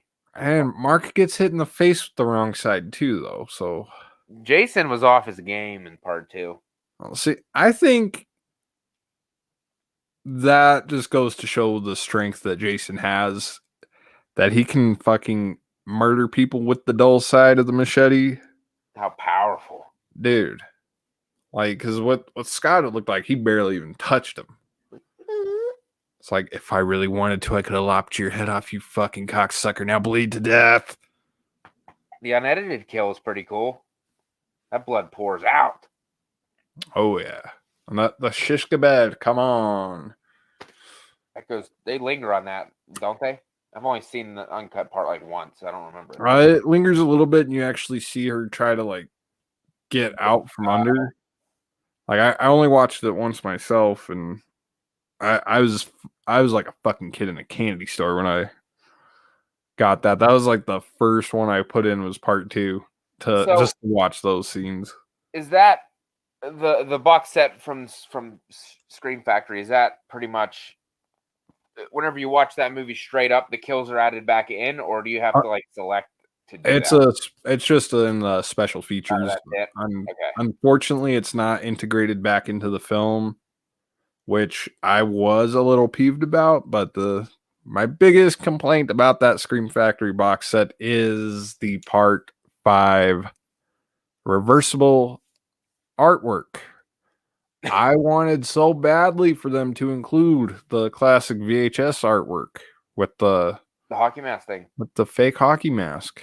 It's not there. And like if you go back and watch my unboxing video, you will see when I'm going at part 5, like I'm slowly getting nervous, and then you see it turn into like full-blown disappointment for like a whole second and a half. Oh man. Like I don't express just how fucked up I felt, I don't think. But I know for a fact there was a discontention of sorts during that. It's like, and here for part 5, nothing. It's like you're really happy, and then it's like, oh, by the way, we ran over your dog, and he's dead. Your dog was also eating your hamster, so both your pets are dead. It was like that. It was like that kind of had that bomb dropped on me there for a second. Oh, bitch. Hey, Dylan's Horror Show. What's going on, man? Hey. And Herbert says, why does it take opening a refrigerator door to find out a severed, decaying head is in your house? It would have smelled to high heaven. That's a good point. You would think. It would stink. Very badly. Oh, Mom. Damn kids playing in the rain, in the dark. Get in the house, asshole. What's he doing outside? Oh, it's actually a chick, isn't it? I think. To this day, I still don't fucking know. I'm pretty sure it was a little. It sounds like a girl. I read it somewhere. I think it was a girl, but I think it was supposed to be like a boy. I think the kid's name was Jesse, so that makes it all the more confusing too, if I remember correctly. Itsy bitsy spider went up the water spout. Out came the rain and washed the spider out. Out came the sun and dried up all the rain. And Jason found her house with the GPS tracker. How do you get there? How do you know? You know? How do you know? Good question, man. They don't have GPS back in the day, so he must have stopped at the local store. They If wouldn't his have known who he was, so he could have. if his motive, much like his mother, was revenge, why was Alice killed at the beginning? Why could they not have fucking held that till the end? I don't care. I still love Friday the 13th Part 2. That But one's going up my list. that is a practical question, though, people. That oh, crew member says woman playing Jason in that scene. Interesting. Very. Oh, Dylan's watching House of a Thousand Corpses because I believe it's the anniversary of that movie coming out. I've seen that movie once. One time. I prefer Devil's Rejects, which most people do. And I've never seen the third one yet. I have it, but I just never watched it. It's fun. Is it what? It's fun. Is it more like Devil's Rejects? I'm assuming more than Yeah, it's got a nice mixture of the two, but it really plays on the. It's almost like Devil's Rejects again, but it's strangely more lighthearted. You know what? It's a fuck ton more lighthearted than the Devil's Rejects. Oh my god, man! Herbert's blowing my mind tonight. Steve Christie had her information on file at the camp office. Well, that makes sense. Makes total freaking sense. But then again, how would Jason know how to get there? He probably went to all the different houses too, because he's probably like just looking around. I don't know name. I don't know the face to the name, but I know how to read. So I'm going to take this information out on the road. Trash Picture Show says, "Hey, dude, have you done a Fucci on Fulci episode yet?" Miss Carter says, "Can't picture Fucci watching Fulci." Yeah, probably not. I don't know. That's Italian, obviously, but I've only ever seen like one Italian horror movie, so I have a lot more homework to do if I want to do that. Like I said back on episode 2, I think you would probably like the New York Ripper. I remember you saying that.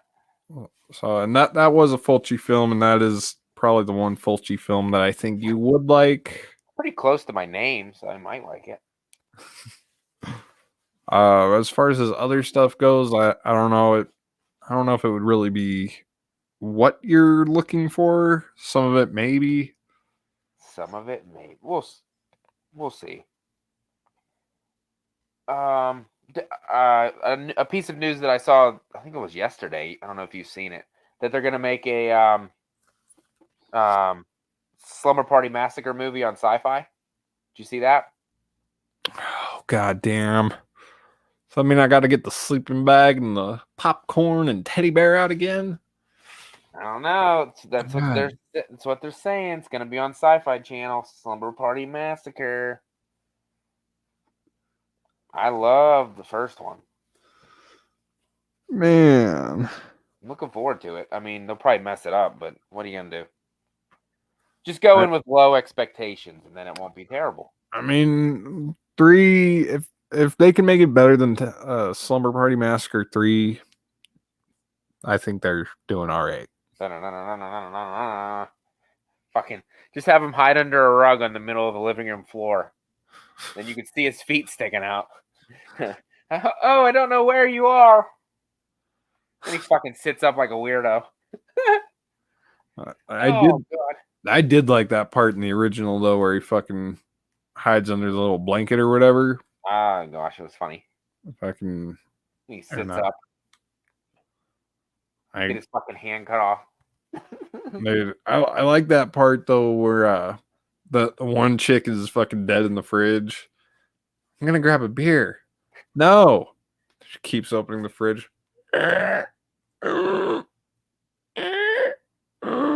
Like just the sound effects added to that is like, my god. And I thought that was goofy as shit. And then I watched the second one, which I've come around to a little bit. No. I burnt the fuck out of it when I reviewed it, but it was the one that after having watched them all, it was the one that I would think about the most out of the three. What? I was so confusing. I don't know what the hell I was watching. Yeah, it was I it didn't was that there's something about it that is nice. like it. It's But I, nice. I can't quite put my finger on it, but there is something enjoyable about the second one. He plays music and he's in your dreams. I don't understand. I mean, if you didn't call it Slumber Party Massacre Yeah, 2, there's a problem. see if you go back to that old horse argument, that changes the playing field quite significantly. I don't know if it's just me, but when I think of the killer in the second one, I don't know why I could see Damian Maffey playing that guy. Dude, They kind of totally. look similar, so it would maybe that's why I could see him doing that too. it would be funny. Like, see, I was getting mad Travolta vibes from him. Yeah, that's a good point too. Like fucking it's like Grease, only you add like a fuck ton of cocaine and get some Freddy Krueger influence up in it. So much Like, shit going like, on. like that's pretty much the way to describe. See, I don't even remember his fucking name in that one, but I don't either.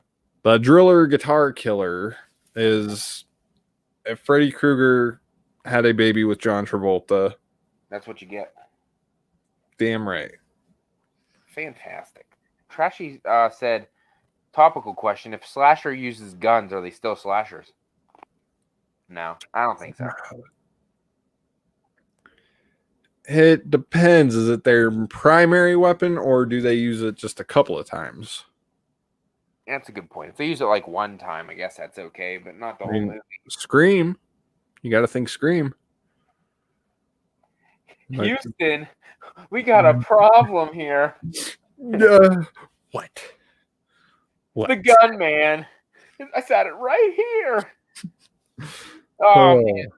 fucking Matthew Lillard makes that movie for me. So yeah, if it's not a primary, so yeah, if it's not the primary weapon, There you go. Like in but Maniac. yeah, like in Maniac, like Trashy says right there, just like in Maniac, when When the molded head explodes filled with old food. yes, if you can give us a nice fucking juicy kill with a gun in a horror movie, it's still a fucking slasher for The sure. Prowler too, right? They used a shotgun in the Prowler. Yes, Blew the head off. Tom Savini, I'm surprised did not bust out the shotgun for The Burning. I feel like he almost like just seeing Friday the 13th now and thinking about it. It's like, what if he wanted for Alice to just blow Mrs. Voorhees' head off there? And he was so mad that they didn't do that. He's like, ah, fuck it. I'm sure I'll come up find a job where I can do it. So he goes and does it twice later on with Maniac and the Prowler. There you go. He had a thing for them fucking head explosions. Yep. Trash Picture Show says I beat him to it because he said the Prowler too. Yeah. The Prowler. The Prowler is an interesting watch for sure. Watch out for the kills. I do enjoy it for the most part. I really like the I mean we talked about this last time. Yeah. I kind of like the band that they had in there. Kind of like a Blue Oyster Cult cover band type. Let's take the path of least resistance. That was a good movie. I have to rewatch that again. I never did a review for that one, so I might watch it again. Are you serious? I thought you did do that one, man. I don't think I did the Prowler. I watched the movie, but I don't think I reviewed it. Or maybe I did. No, I didn't. I haven't. Recent movies I've watched. I watched Becky the other day, which it was okay. What else did I watch for the first time? Becky. Oh, the original Hills Have Eyes. I watched that for the first time. Which after watching that, it's fucking. It's like the Hills, the remake's like the exact same thing. But it takes that kind of takes the Texas Chainsaw approach though, where it fucking jacks it up to 10. Yeah, I can't talk too much about it because that's coming up on the next replay or reboot, so I can't talk too much about that. But Recently watched The Conjuring 2 for the first time, and oh boy, oh boy, oh boy, I enjoyed that. no, House 3 also. My fucking house box set finally came in, which I've been waiting for feels like fucking ever. how many houses are there? 4? Yes. There are 4, and they are. I've seen 1 and 2. So far, I enjoy all of them. I have yet to watch number 4, but first thing I did when that motherfucker showed up was put in House 3, and I enjoyed that. I fucking loved House 3. It's the dark one of the series, and as much as I love the first one, I enjoyed the second one for as different as it was. But then House 3 comes along, and it's like, okay, we had fun in the first one. We made you laugh your fucking brains out in the second one. But the third one was like a more straightforward approach. I'll have to watch that one. Uh, I was kind of iffy on both the first and the second one, so yeah, it doesn't play the laughs up as much, but it does have some humor throughout. And fucking Brian James as the killer in that one. Yes, Max Jinky. Thank you, Herbert. Yeah, he's fucking amazing. And that laugh though, that's all I'm gonna say. That fucking laugh. Oh man, that laugh. I knew I couldn't go stream without getting criticized. What? Becky is just okay? I worry about you, Fudge Monster. It was I wanted to like it a lot. Like I wanted to like Freaky a lot, and I didn't. I don't know. It just happens. I mean, I love Kevin James, of course, but I'm trying to. I know there's a few that I've seen that I wanted to like a lot, but didn't. I can't. Have you seen Becky or Freaky? No. Well, then you can't even say anything. Damn it. But real quick, I agree. I think I agree with Trashy there. The Scanners head explosion. Nothing tops. I've never seen Scanners either. I watched that in a hurry for the last episode, and because I didn't get a full focused watch on it, I wasn't able to put it on my list for 81. Chris loves both Freaky and Becky. I don't know. And he liked the first 2 House movies quite a bit. I still have to see the horror show in House 4. It's the horror show. I am so fucking split on how I would rank that franchise so far out of the first 3, because I like the first one for its blend of horror and humor. The second one is just comedy. It's fucking hilarious, and it touches on the emotionals a little bit. And then number 3, it's almost straight horror. And again, Brian James, a great character actor. I get excited every time this man comes up in a movie. Like he plays a lot, usually small roles, and we get a significant amount of him in that. Mm-hmm. So I'm like, yes. I mean, I know he was in Blade Runner, which I haven't seen him fucking forever. He was in Tango and Cash. I don't know if you've seen that. It's an action movie with Stallone and Kurt Russell. I've heard of it. I've never seen it. One of the last movies released in the 1980s. But yeah, Brian James is always fun to see when he comes up. What else we got? Yeah. What else? What else you got coming up on your channel? Um, what day is it? It's the 14th. There's actually, of course, it's still a month out, but the Friday the 13th review series is coming up, starting on the 28th of May. Awesome sauce. Myself, Good Real Hunting, Nick Cooling will be reviewing the Friday the 13th films each week. And on each of those Fridays, you can head over to the House of the Living Dead, watch Chris and a different counselor each week, and watch each respective Friday. But if you want the sickest of the reviews, you know where to go. Filthy Dan's Film Discussion. Gonna be jumping into the real nitty gritty, big old titties in the series. And there's actually a TV show that I started watching on Netflix that is horror, and I didn't think I would like it because it's a CW horror show. I think it's called Two Sentence Horror Stories, little anthology series that Interesting. is. I think it was better than I was expecting it to be, so I might start reviewing some of those episodes. Just as an easy thing to do because I know Friday is going to be taking up a lot of my time because it's such a big series and there is a set schedule for those. Yep. So I might be doing some 2-sentence horror stories. And I'm sure there's always going to be some other shit popping up. I know we got a holiday coming up next month. Mother's Day. Oh, So look for a Mother's Day review. There you go. 1980 Trauma film. What do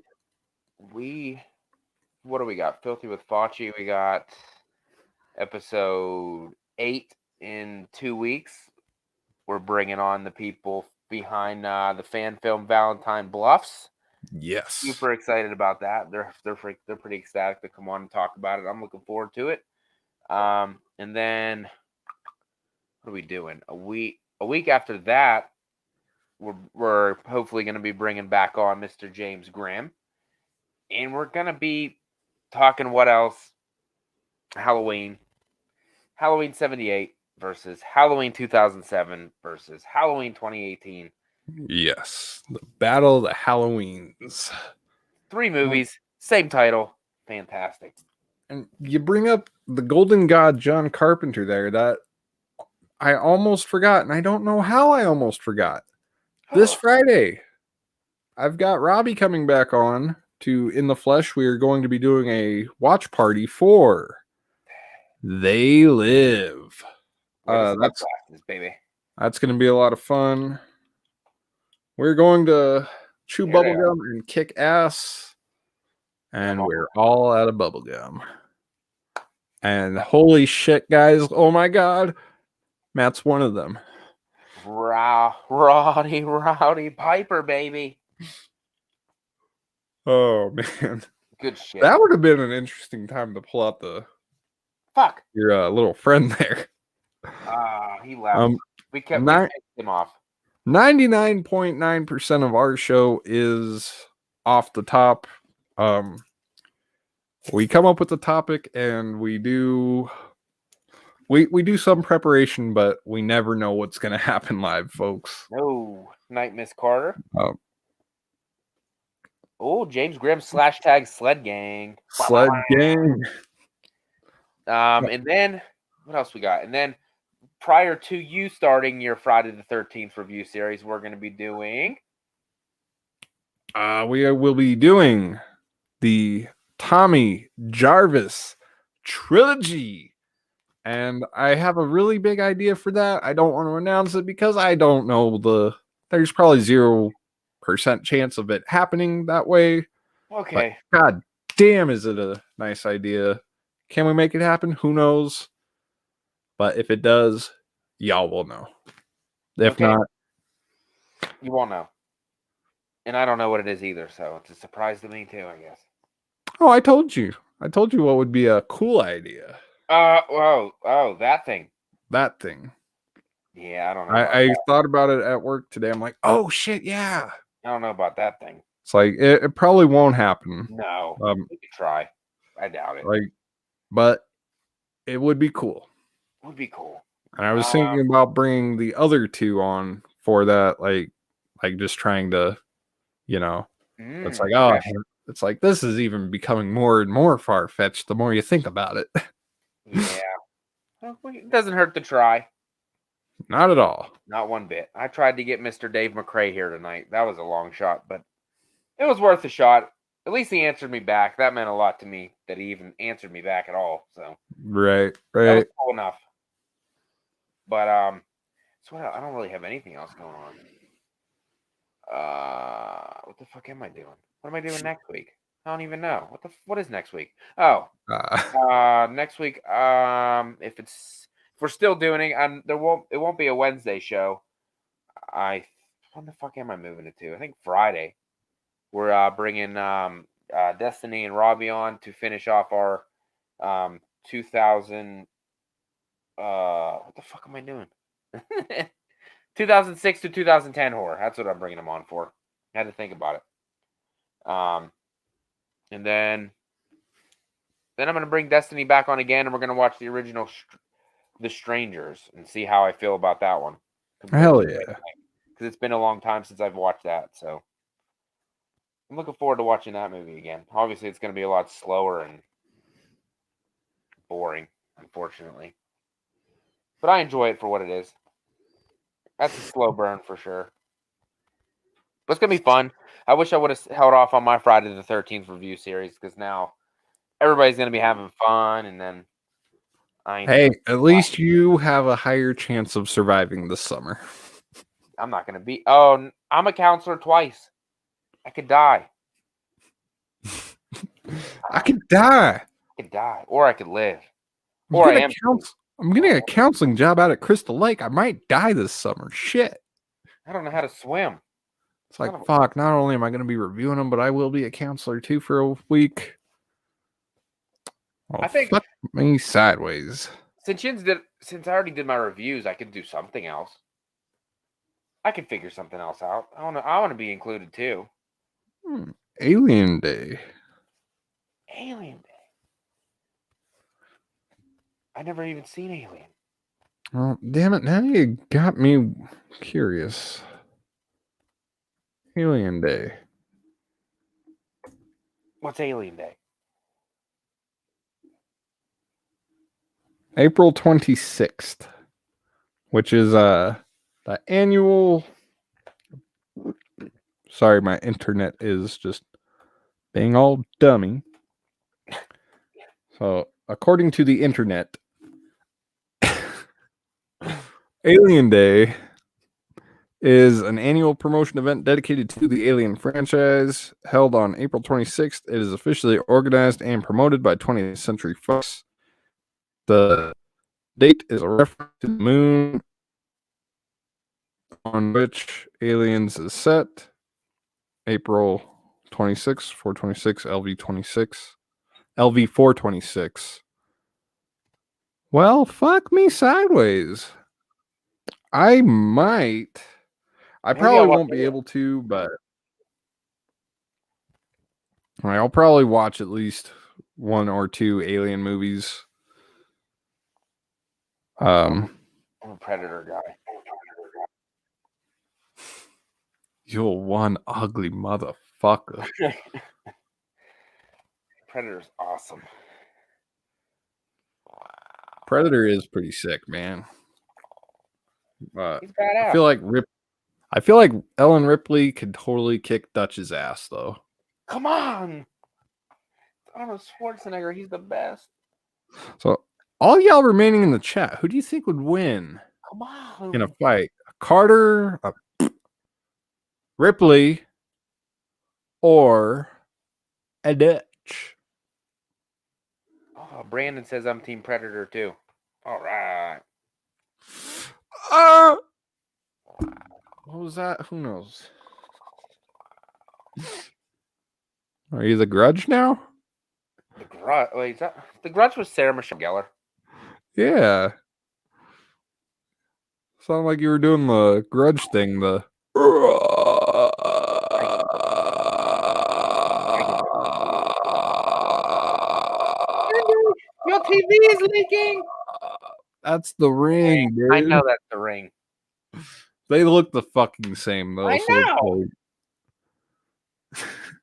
This bitch got my carpet all wet.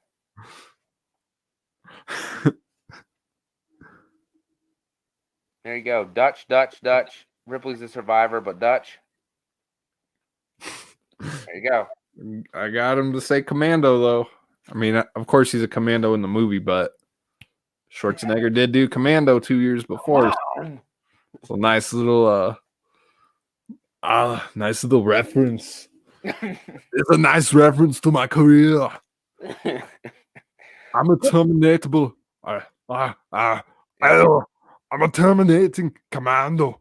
He was a kindergarten teacher too. Don't forget it. I will take your ass back to kindergarten, total recall while I terminate your pops. You know, Put the cookie down. I don't know, but all I know now is I want to do a sick ass nonsensical Arnold rap. Fire. Oh Fuck. Man. And then wait, so we're gonna be doing another one of these segments in the future as well on whatever 3 movies come next in fucking chronological order. I think the show with James kind of gets rid of Halloween though, so we won't have to do that. So we'll have to Dawn of the Dead and Dawn of the Dead. There's another one too. When a Stranger Calls, I guess. Oh fuck! That's 79. I'll tell you right now, fucking remake wins on that one. I've seen the remake. I've never seen the original. The remake wins, man. Seriously? Almost no contest. Really? But there's one I'm thinking we could do. Because it came out in 1976. Okay. Omen, baby. Had its remake. First date movie. Here we go. I understand though that this bad boy does suffer the psycho complex. What? The remake is pretty much the same thing? Yeah. Yeah, that's what I've heard. I still haven't watched the Omen remake yet. Liev Schreiber. I mean, you got Cotton fucking Weary, man. 100% Cotton, baby. Good shit. Cotton Weary, man. Rest in peace, Cotton Weary, man. Got killed, man. But fuck, that was a freaking blasty blast, my man. Absolutely, isn't it always? Always is. Had a good time. I can't believe, what is this, episode 7 already? Yes. Pretty freaking crazy. So we'll have episode 8 in 2 weeks, and then we're doing back-to-back episodes. End of the month, and then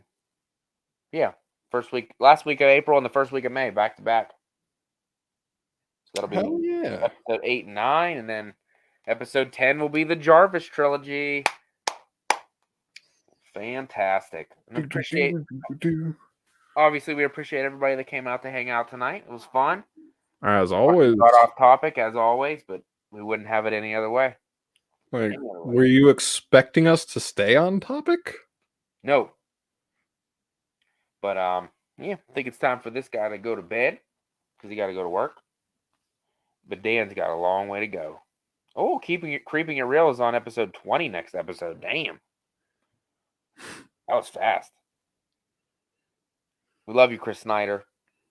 Even though you're a way bigger YouTuber than we are. We love you anyway. But that was fun as hell. Can't wait to do it again next episode. And hopefully we don't see the other anymore because Dan yelled at him, so he won't be back. Yeah, I'm sorry. He was, like I said, he's trying on my fucking underwear. He's disgusting. It's like, it's one thing if I were to come in and play with your underwear. I wouldn't try it on. I would just play with it. The other, come on. It's like I was trying to explain to him the principle of the matter. Yeah. He gets it. Like if you're stifling through my underwear, it's one thing, but you're trying it on Nasty. and to fucking. I may or may not have smacked him a couple times. For that, I feel a little bad. He forgives you. I hope so. He forgives you, but I'm gonna have He's to say still a goddamn creep. he is. He is. Love you, Chris. Oh, thanks, Boo. Good night, Herbert. Have a good night, man. Thanks for hanging out, and thanks everybody for hanging out. And as always, for me, have a scary night. Stay filthy, sled gang. Oh fuck! Hashtag